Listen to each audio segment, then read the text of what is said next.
Jerusalem, after the First Crusade, was a city exhausted by blood, faith, and ambition. Pilgrims flooded its streets, relics were claimed, and new powers scrambled to control what they believed was the center of the world.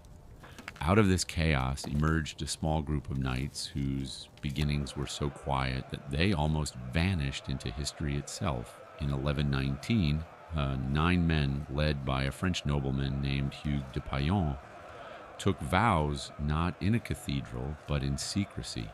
They called themselves the Poor Fellow Soldiers of Christ, a name so humble it concealed something far more unsettling.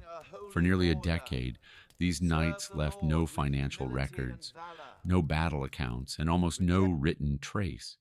Chroniclers who documented every crusader skirmish suddenly fell silent.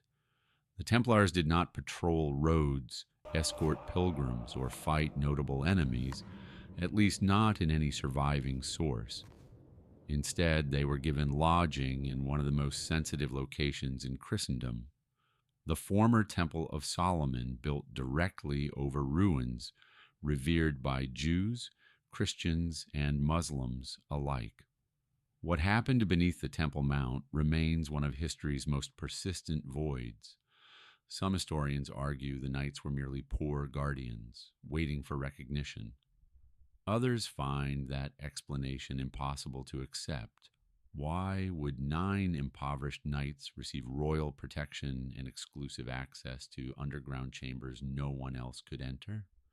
Why would the church tolerate secrecy at the very heart of its holiest city? Silence stretches for years, and that silence is the problem. Orders do not rise from nothing. Power does not accumulate without cause. Yet when the Templars finally reappear in the historical record, they do so fully formed, disciplined, and already trusted by kings and popes. It is as if their true origin story was deliberately buried, sealed beneath stone corridors where no official record could follow.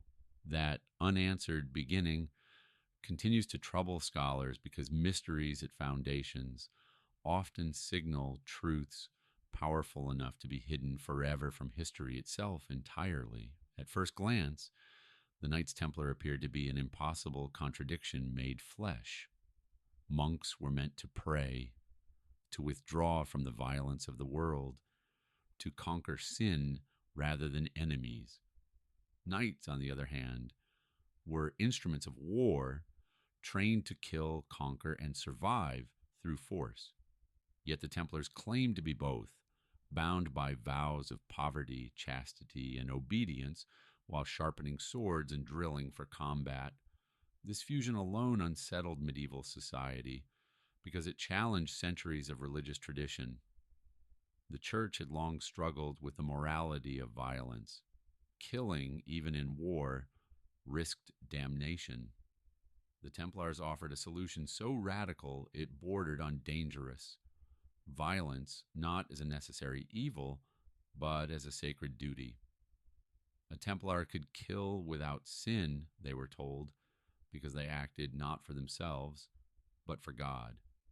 This theological loophole granted them something extraordinary, moral immunity on the battlefield, and once granted, it raised a deeper question. If they were not merely protecting pilgrims, what exactly were they being prepared for? Their training was far more intense than that of typical crusader forces. Discipline was absolute. Individual identity dissolved into collective obedience.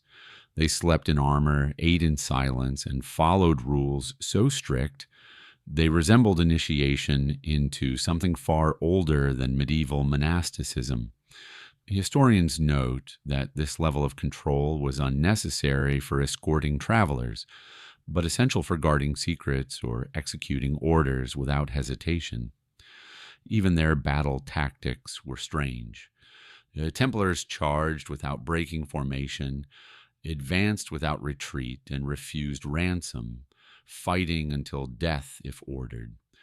Such behavior was less about warfare and more about conditioning. It suggests preparation for a mission where hesitation could not be allowed and questions could not be asked.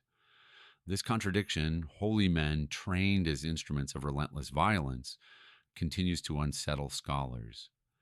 Because once you accept that the Templars were more than guards, a darker possibility emerges. Perhaps they were not created to defend pilgrims at all. Perhaps that story was only the surface, while their true purpose waited beneath layers of ritual, obedience, and silence. In 1129, less than a decade after their mysterious arrival in Jerusalem, the Knights Templar were summoned not to justify themselves, but to be elevated. At the Council of Troyes, the church did something extraordinary. It placed its full authority behind an order barely anyone understood. With the backing of Bernard of Clairvaux, the most influential churchman of his age, the Templars were officially recognized, sanctified, and shielded in ways no other order ever would.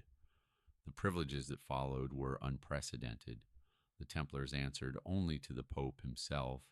They were exempt from local laws, royal taxes, and even the authority of bishops.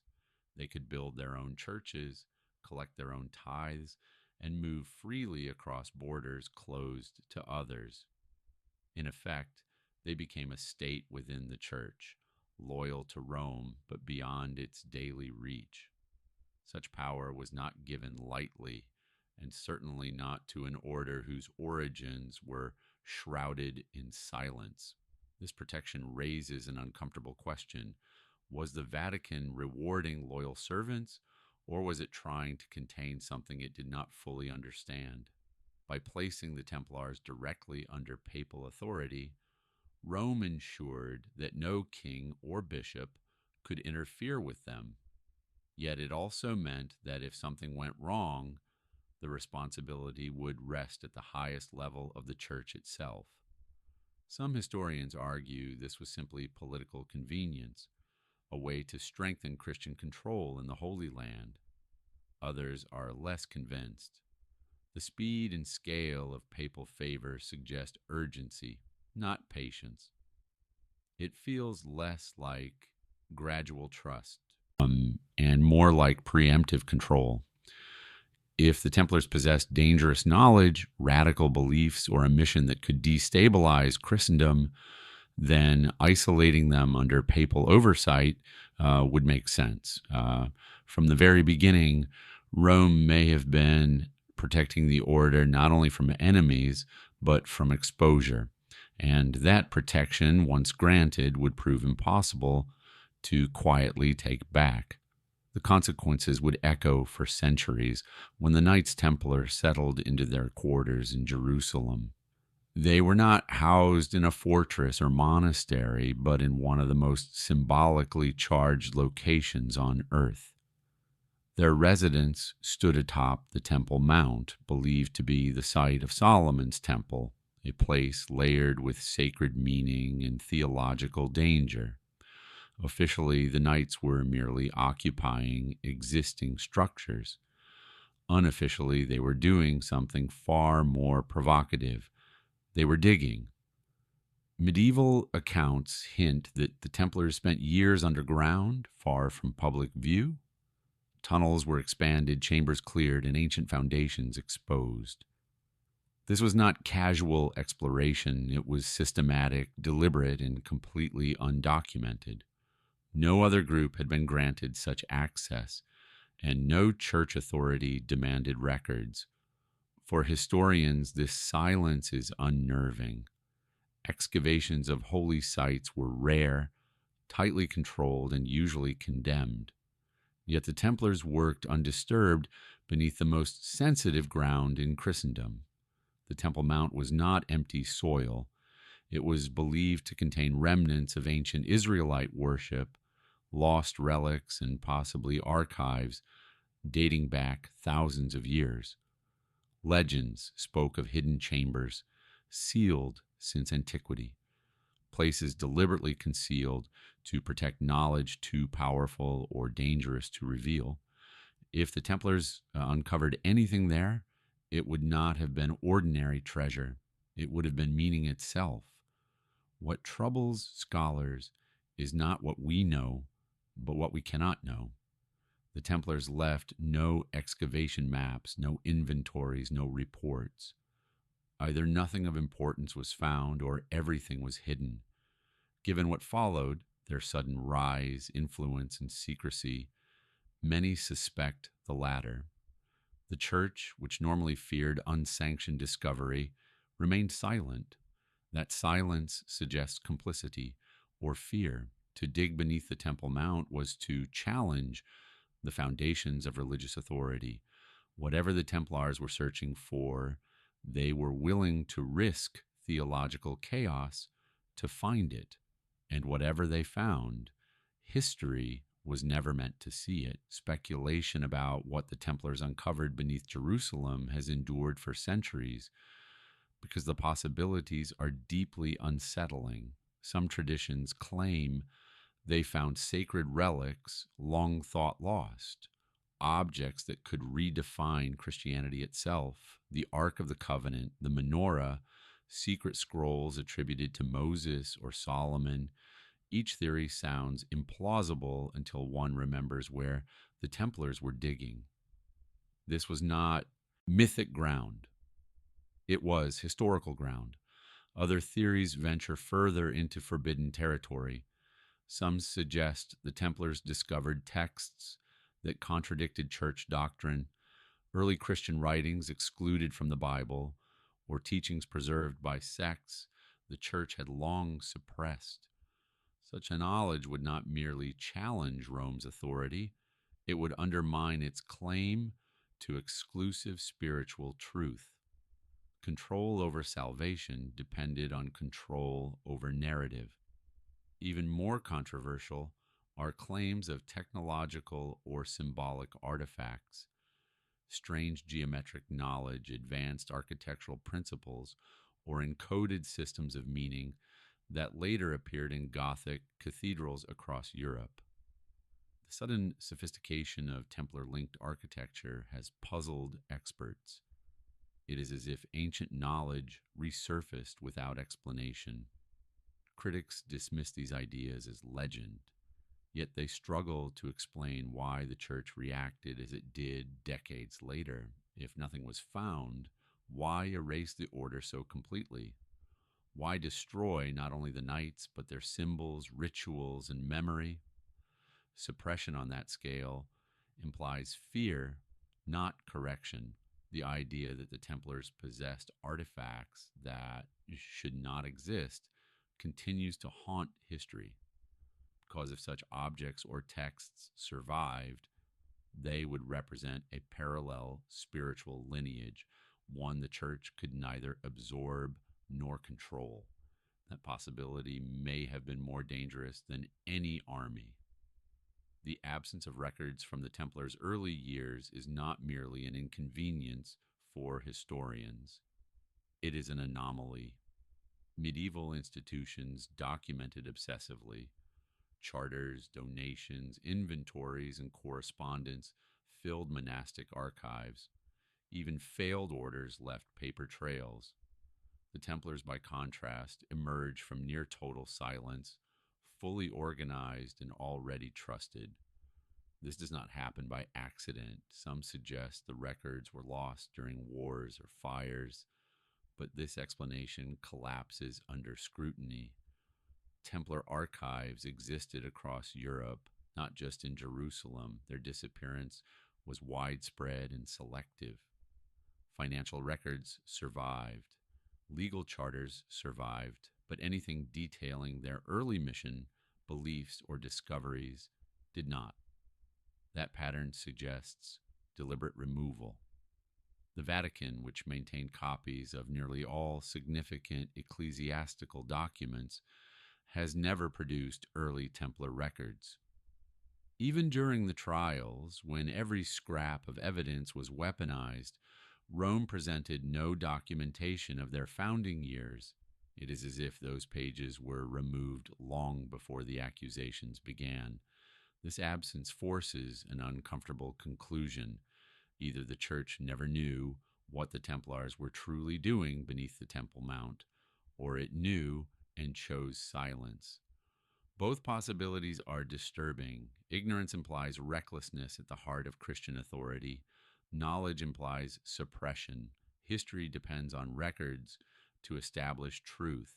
When records vanish, power fills the gap. The Templars' missing years remain one of the most profound voids in medieval history.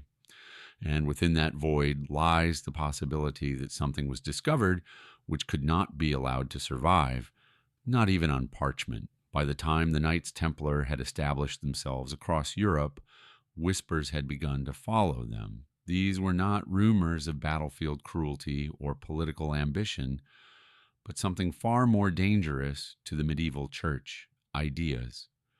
The Templars were said to possess a form of Christian understanding that did not align neatly with Rome's teachings. Not openly heretical, but unsettlingly different. Their faith appeared older, less obedient, and strangely independent. Medieval Christianity was built on hierarchy. God spoke through the church spoke through the Pope, and truth flowed downward in carefully controlled channels. The Templars disrupted this structure by behaving as if authority came from elsewhere. Their confidence suggested access to a deeper source of legitimacy, something beyond papal decree. Some chroniclers hinted that the knights believed Christ's message had been altered, simplified, or even corrupted over time. This idea was not new.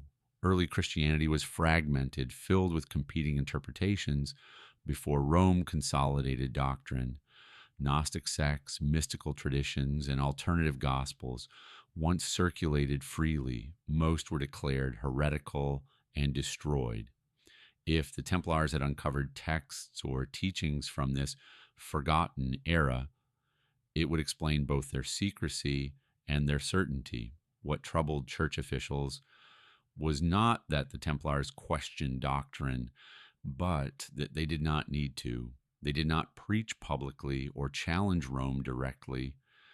They simply existed, confident and protected, as if their beliefs were beyond debate.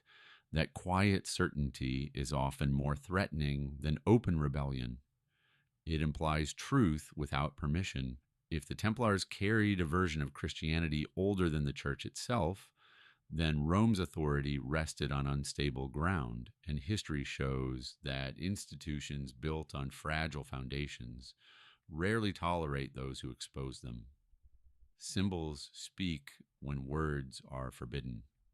For the Knights Templar, symbolism became a language layered with meaning that only initiates could fully understand. Their seals, rituals, and imagery were filled with contradictions that troubled later observers. The most famous seal depicted two knights riding a single horse, often explained as a sign of poverty.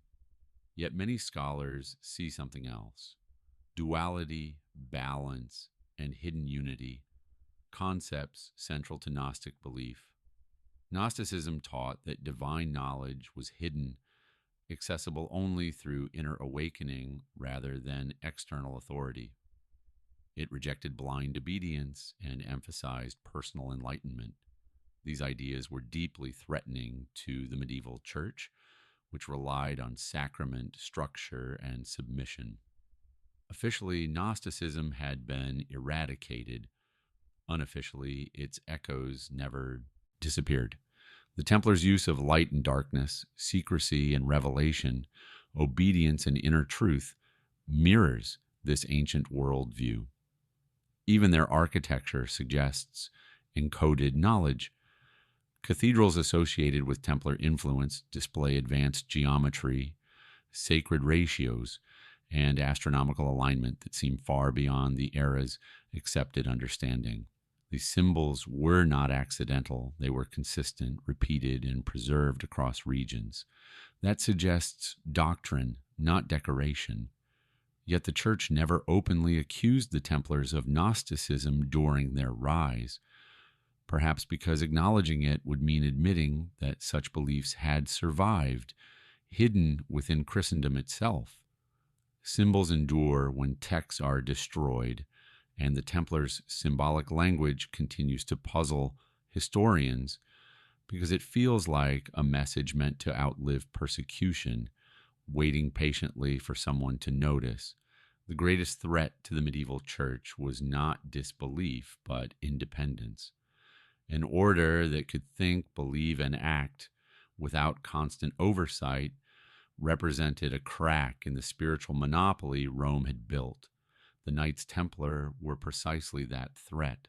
They were armed, wealthy, disciplined, and increasingly confident in their spiritual legitimacy.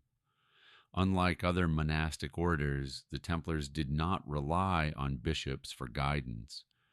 Their rules were internal. Their authority was centralized but not transparent. This structure allowed beliefs to circulate without interference. If theological deviations existed, they could grow quietly, protected by secrecy and loyalty. Rome tolerated diversity only when it remained subordinate. The Templars were obedient in appearance, but autonomous in practice. That autonomy created anxiety, because if one order could define its own relationship with God, others might follow. The Church's role as mediator would weaken. Independent theology does not need to overthrow authority to be dangerous. It merely needs to exist. Over time, it invites comparison, doubt, and curiosity is where control begins to fail. By the early 14th century, the Vatican may have realized too late what it had allowed to grow. The Templars were no longer just warriors or bankers. They were custodians of something intangible and uncontrollable. And once that realization set in, fear replaced tolerance. The Knights Templar did not merely reshape warfare or spirituality. They quietly revolutionized money. In a medieval world where wealth was heavy, dangerous to transport, and easily stolen, the Templars created a system that allowed pilgrims and nobles to deposit funds in one city and withdraw them in another. It was efficient, trusted, and unprecedented. This innovation transformed the order into Europe's most reliable financial institution. Kings entrusted them with treasuries. Popes borrowed from them. Entire economies flowed through Templar hands. And unlike secular bankers, the Templars were protected by religious immunity. They answered to no crown and feared no lawsuit. Money is power, and power invites scrutiny. Yet the Church remained publicly supportive, even as its own financial influence began to pale in comparison. The Templars did not just handle wealth, they controlled its movement. That control allowed them to influence wars, diplomacy, and succession without ever issuing commands. Financial independence gave the Templars leverage few institutions possessed. And leverage, once noticed, becomes frightening. As monarchs fell deeper into debt, loyalty shifted. A king who owed his crown's survival to the Templars might listen more closely to their counsel than to Rome's sermons. This quiet shift in allegiance was subtle but dangerous. The Church had long used financial pressure to enforce obedience. Now, another institution held that power. Even the Vatican relied on Templar banking services. That reliance created an imbalance. The Church preached spiritual authority, but borrowed from an order whose influence was increasingly material. Dependence breeds anxiety, especially when repayment is uncertain. Philip IV of France, heavily indebted and politically ambitious, saw the danger clearly. The Templars were not just creditors. They were an alternative center of power, immune to his authority and capable of undermining it. His solution would change history. But Philip could not act alone. To destroy the Templars, he needed the Church's cooperation. and cooperation requires shared fear. Wealth itself was not the problem. The church was wealthy. Kings were wealthy. The danger lay in wealth combined with secrecy, discipline, and independence. The Templars embodied all three. Their financial empire was invisible, efficient, and unchallengeable. If they chose to act, they could destabilize nations without raising a sword. That possibility alone was intolerable, and so accusations began to form not from evidence, but from necessity. Money had made the Templars powerful. Power had made them feared, and fear, once it reached Rome, demanded a solution that only destruction could provide. When the Knights Templar finally fell, they did not fall to swords or armies. They fell to words. Confessions, testimonies, and accusations poured out during the trials, painting a picture so disturbing that it is echoed through history ever since. Officially, these statements were proof of guilt. Unofficially, they remain one of the most unreliable and unsettling sources we possess. Most of the confessions were extracted under torture. Medieval inquisitors believed pain revealed truth, yet modern historians recognize it produces obedience, not honesty. What makes the Templar trials unique is not that men confessed, but what they confessed to. The accusations were bizarre, symbolic, and inconsistent. Denial of Christ, spitting on the cross, secret kisses during initiation, strange objects revered in private rituals. These were not random crimes. They were carefully selected horrors designed to provoke fear and outrage. Yet even under extreme pressure, many Templars struggled to describe these acts clearly. Their testimonies contradict one another, as if the accusers themselves did not fully understand what they were asking about. Some knights claimed rituals were symbolic, others denied them entirely. A few hinted that initiations were meant to test obedience, not belief. This confusion unsettled even church officials. What rarely gets discussed is what the trials avoided. There were no detailed questions about theology, no deep investigations into belief systems, no effort to understand context. The goal was not comprehension, it was confirmation. Once the narrative of heresy was established, nuance became dangerous. The testimonies remain troubling because they feel incomplete, like fragments of a ritual language misunderstood by outsiders. If the Templars practiced symbolic rites meant only for initiates, then the church may have destroyed them without ever truly knowing what those rituals meant. And destroying what you do not understand often reveals fear more than justice. No accusation against the Templars has captured the imagination more than the name Baphomet.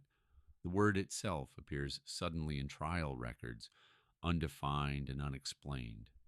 Some described a head with a beard. Others spoke of a face with multiple features. A few admitted they had never seen it at all, only heard of it. Despite this confusion, the church seized on the term as proof of idol worship. The problem is that no physical evidence of Baphomet has ever been found. No statues, no drawings, no consistent descriptions. What survives are interpretations layered upon fear. Linguists have suggested the name may be a corruption of Muhammad, a medieval slur for Islamic belief. Others argue it was a symbolic term, possibly referring to wisdom, knowledge, or divine balance. If Baphomet was symbolic, then the church misunderstood metaphor as idolatry. Medieval Christianity was deeply literal. Symbols were tolerated only when sanctioned. An unsanctioned symbol, especially one kept secret, was automatically suspect. The church did not ask what Baphomet represented. It asked only whether it could be condemned. What is unsettling is how eagerly the accusation was accepted. Baphomet became a vessel for every fear the church held: secret knowledge, inversion of doctrine, spiritual independence. Whether it existed or not no longer mattered. It served its purpose. The legend of Baphomet survives because it represents something unresolved. Not a demon, but a misunderstanding. And misunderstandings, once institutionalized, can justify destruction on a massive scale. Initiation rituals are meant to separate the ordinary from the committed. For the Templars, initiation appears to have been deliberately disorienting. New members were tested through obedience, silence, and symbolic acts designed to strip away individual identity. To modern observers, this resembles psychological conditioning. To medieval inquisitors, it looked like blasphemy. Some testimonies described renouncing Christ during initiation, only to be told afterward that the act was meaningless. Historians debate this fiercely. One interpretation suggests the ritual was meant to teach that faith did not rely on outward gestures, but inner conviction. Another suggests it was a test of loyalty, forcing initiates to obey even when confused or disturbed. The church found this terrifying. Christianity relied on public affirmation of belief. Any ritual that inverted symbols, even temporarily, threatened that structure. A faith that could survive symbolic denial was a faith beyond control. Initiation rituals are dangerous to authority because they create inner circles. The Templar secrecy meant that meaning was transmitted orally, not written. That made it nearly impossible for outsiders to judge intent. And what cannot be examined cannot be corrected. Whether the rituals were heretical or symbolic, the church chose not to understand them. Understanding would require patience and humility. Fear requires only action, and action was coming.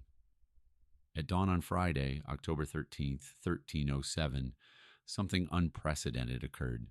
Across France, Templar knights were arrested simultaneously.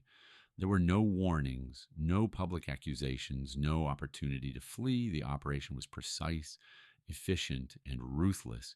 It bore the marks of careful planning, not spontaneous justice. King Philip IV of France had orchestrated the arrests in secret, issuing sealed orders to be opened on the same day. The speed was essential. The Templars were powerful, organized, and capable of resistance.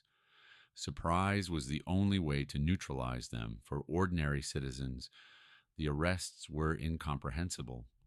The Templars had been heroes, defenders of Christendom. Overnight, they became traitors. This sudden reversal was shocking, but shock was the point. Confusion prevents resistance. The Church's response was hesitant at first. Pope Clement V was caught off guard, but not outraged. Within weeks, papal authority aligned with royal action. What followed was not an investigation, but a campaign. The arrests marked more than the fall of an order. They marked the beginning of historical erasure. The role of the Vatican in the Templars' destruction remains one of the most controversial aspects of the story. Officially, the Pope acted reluctantly, pressured by a powerful king. Privately, documents suggest something more complex. Clement V did not defend the Templars with the vigor one might expect.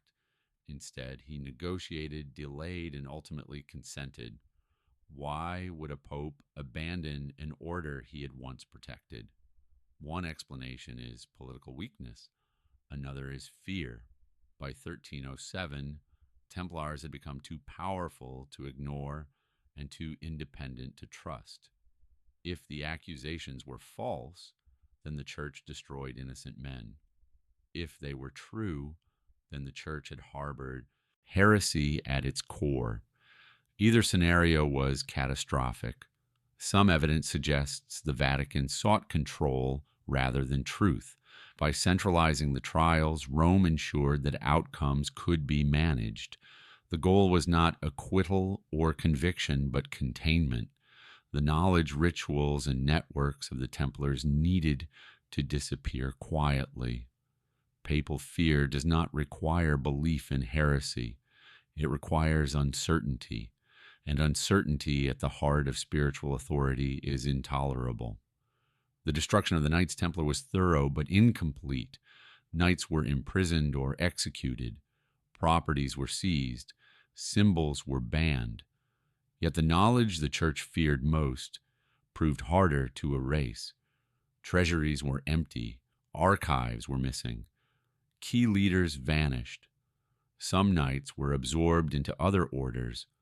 Others disappeared into obscurity. The coordinated nature of the arrests suggests the Templars had little time to react. Yet somehow, what mattered most was already gone. This raises a haunting possibility. The purge was too late.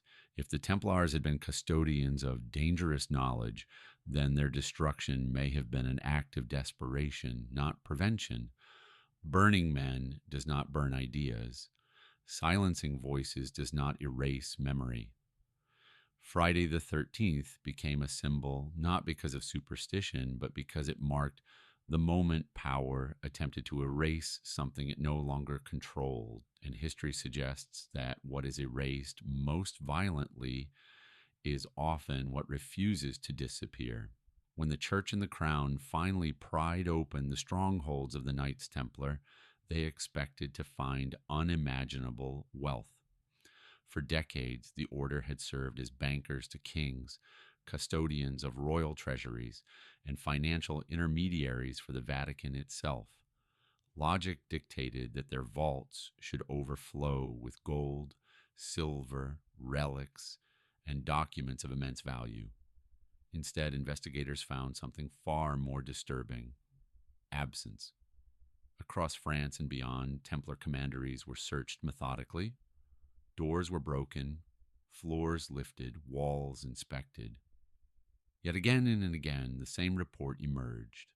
The treasure was gone, not hidden poorly, not partially recovered, simply missing. This was not the result of chaotic looting or rushed evacuation. The emptiness was deliberate. What troubled officials most was timing. The arrests were sudden, coordinated, and secret. The Templars should not have had time to move anything of significance. Yet the evidence suggests they did, or rather that the treasure had been moved long before anyone came knocking. That implies foreknowledge. Someone knew the end was coming. Some historians argue the Templars were never as wealthy as legend suggests. But this explanation collapses under scrutiny. Records show enormous sums passed through their hands. Even if they did not hoard wealth, they controlled it. Control leaves traces. The lack of any trace is the mystery. Empty vaults tell a story of preparation, not panic. They suggest an order that anticipated betrayal and acted accordingly. And if gold was missing, one must ask a more unsettling question: what else vanished with it?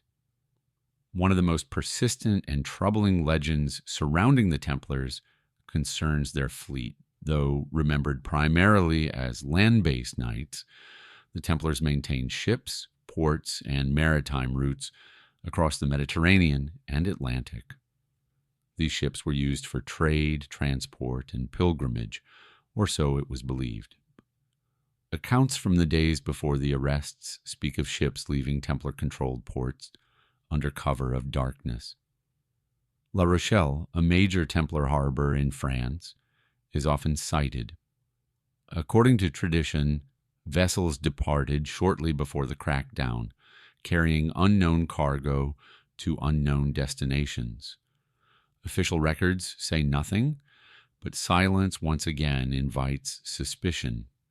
If the Templars moved treasure by sea, they could have sent it anywhere: Scotland, Portugal, the Iberian coast, even farther west into waters barely charted by medieval Europe. Some speculate the treasure funded future institutions. Others believe it was hidden, waiting for a time when it could safely resurface.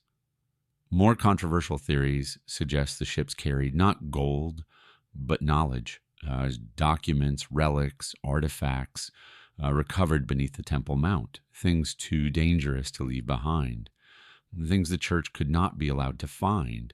The idea that medieval knights could execute such a coordinated maritime escape challenges conventional history. But the Templars were not conventional. They were disciplined, connected, and experienced in logistics. If any order could vanish its most precious assets, it was them. Ships that leave no record leave questions behind. And those questions still drift through history like wreckage without a shore. Despite centuries of searching, speculation, and excavation, no definitive Templar treasure has ever been recovered. This absence has fueled legends, but it has also created a deeper, more troubling implication.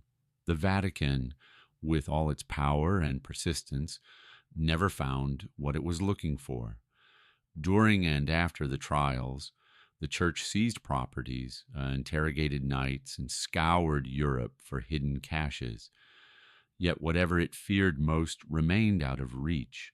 If the goal was merely wealth, the operation failed. If the goal was containment, the outcome is less certain. The church's actions suggest it was not searching blindly. It knew something was missing, and it knew it mattered. Otherwise, the obsession with Templar secrecy would not have endured for generations.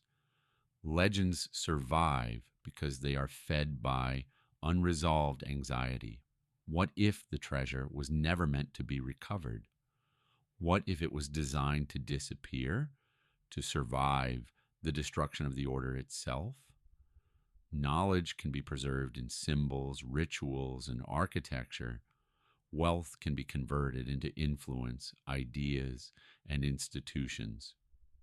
The Vatican's failure to locate the missing treasure may be the most telling detail of all.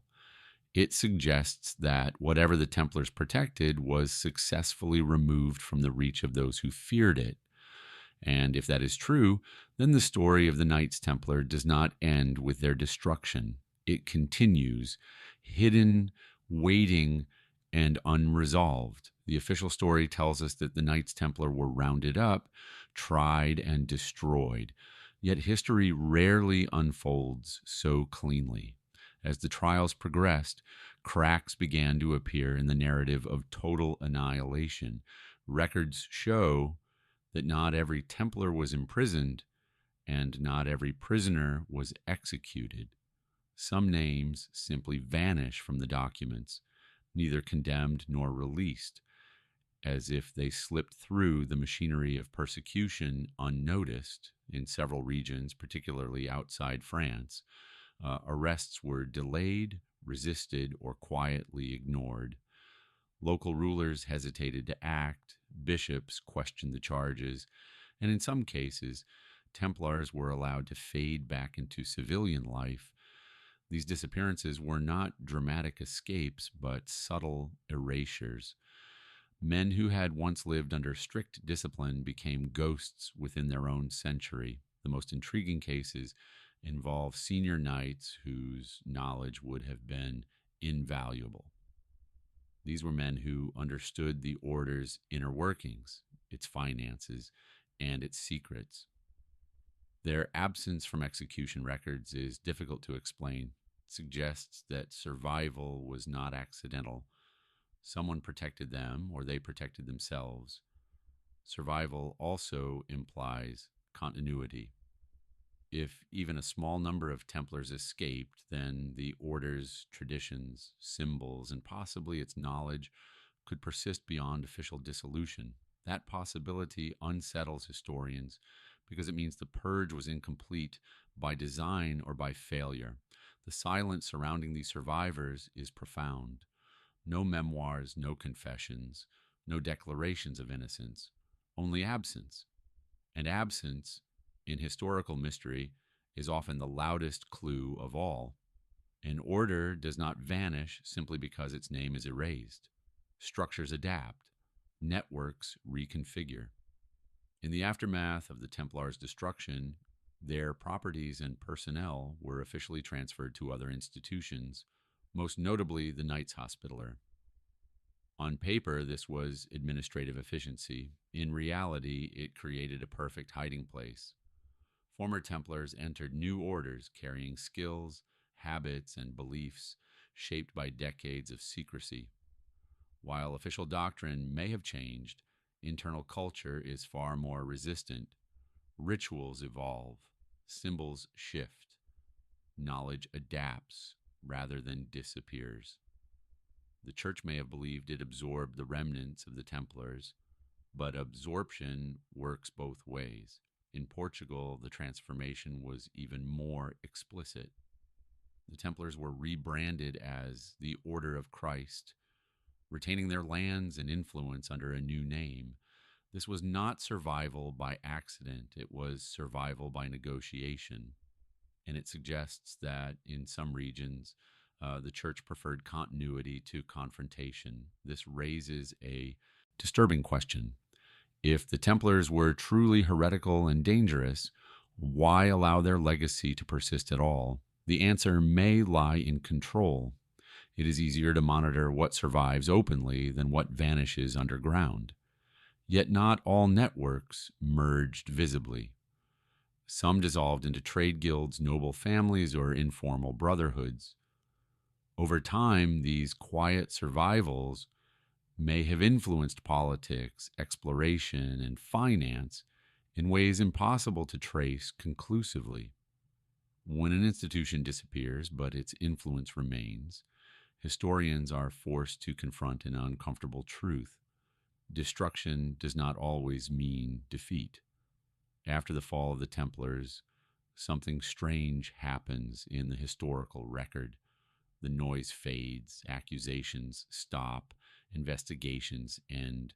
The church does not revisit the case with new evidence or renewed condemnation. Instead, it moves on. This silence is not the calm of resolution, it is the quiet of avoidance. If the Templars had been conclusively proven heretical, one would expect the church to use their downfall as a warning, a moral lesson reinforced through sermons and scholarship. Instead, discussion dwindles, details blur, questions remain unanswered. This silence suggests discomfort. Perhaps the church realized the accusations had gone too far or not far enough. Perhaps it understood that continued scrutiny risked uncovering truths better left buried. Silence, in this context, becomes a form of damage control. For historians, this lack of closure is deeply unsettling. Institutions that believe themselves righteous rarely hesitate to explain their actions. Those that fear exposure do. The silence surrounding the Knights Templar does not feel like victory. It feels like unfinished business.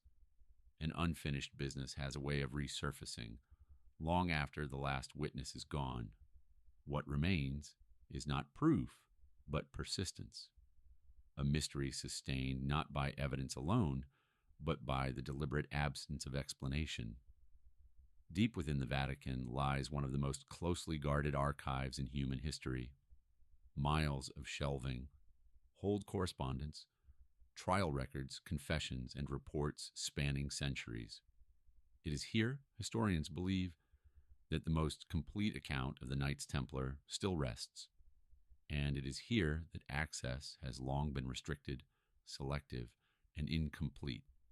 For generations, scholars were told that Templar records were lost, destroyed, or too fragmentary to reveal anything meaningful. Yet occasional disclosures have contradicted this narrative. Documents emerge unexpectedly, only to raise more questions than they answer. Each revelation confirms what many suspected all along. The story is not missing, it is withheld.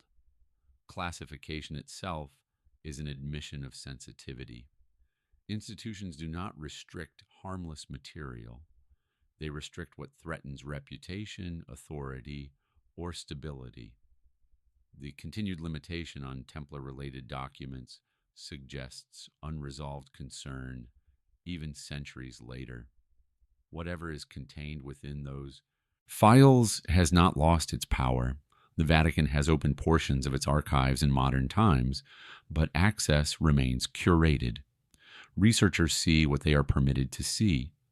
Context is controlled. Gaps remain unexplained.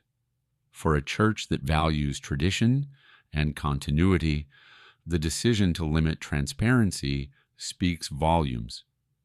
If the Templars were truly corrupt, full disclosure would reinforce the Church's historical judgment.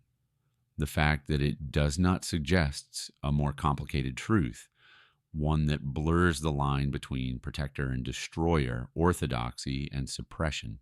In 2001, a discovery quietly disrupted centuries of accepted history.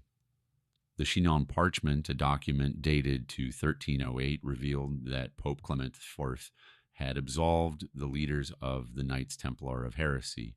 This absolution occurred secretly even as public trials continued. The implications were staggering. According to the parchment, the Pope believed the Templars were guilty of misconduct, but not heresy. This directly contradicts the justification used to destroy the order. If the Church knew the accusations were exaggerated or false, then the executions were not acts of justice, but of expediency. The Chinon parchment raises a disturbing possibility.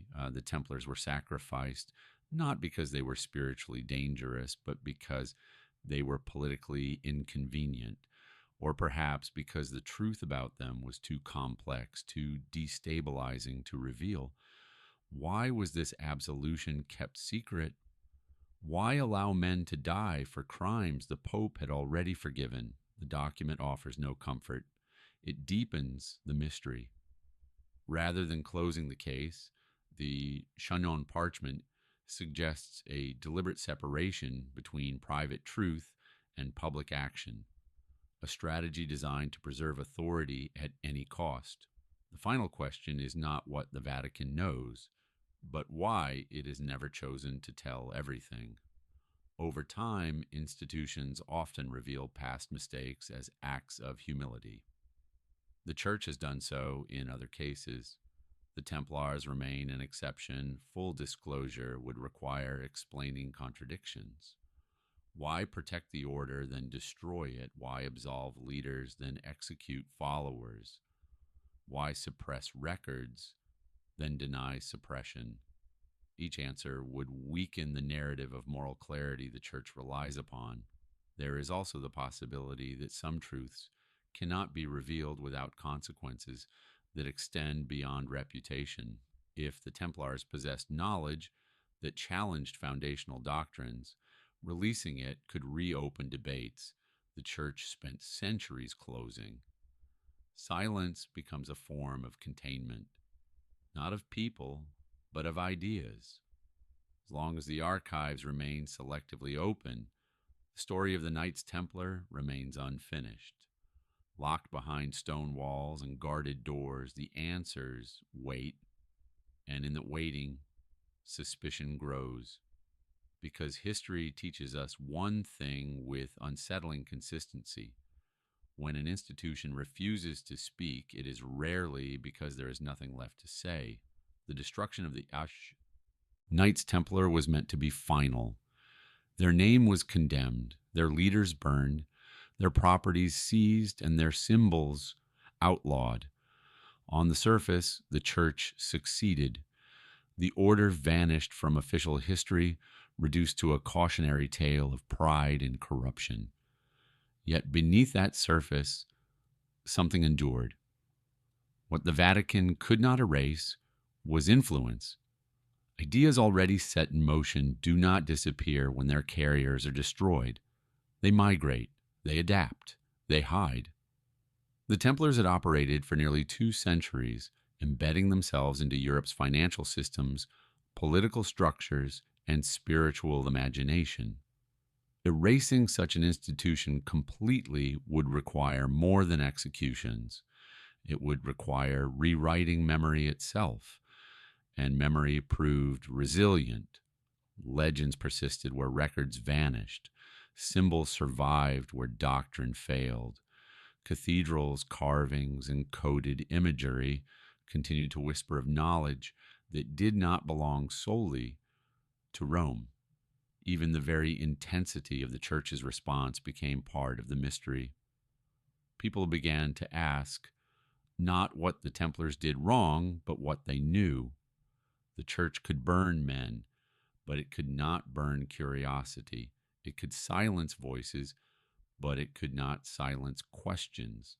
In trying to erase the Templars, the Vatican may have ensured their immortality, because history remembers most vividly what power tries hardest to forget.